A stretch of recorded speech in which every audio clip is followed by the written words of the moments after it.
वालेकुम। आज मैं सिखाऊंगा ज़मीर।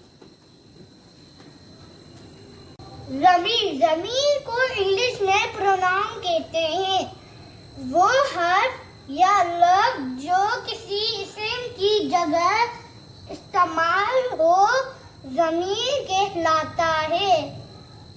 जैसे मेरा, उन, उस, आप, मैं, वो, तुम, उन्हों, हमारे, हम, तुम्हारा, हमें वगैरह।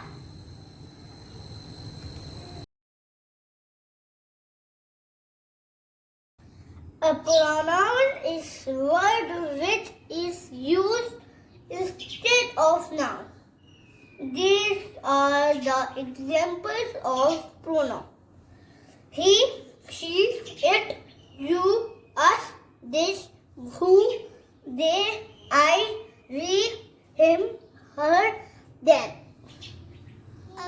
भी आप लाइक शेयर सब्सक्राइब नहीं करेंगे और बेल आइकन का बटन दबाना मत भूलिएगा।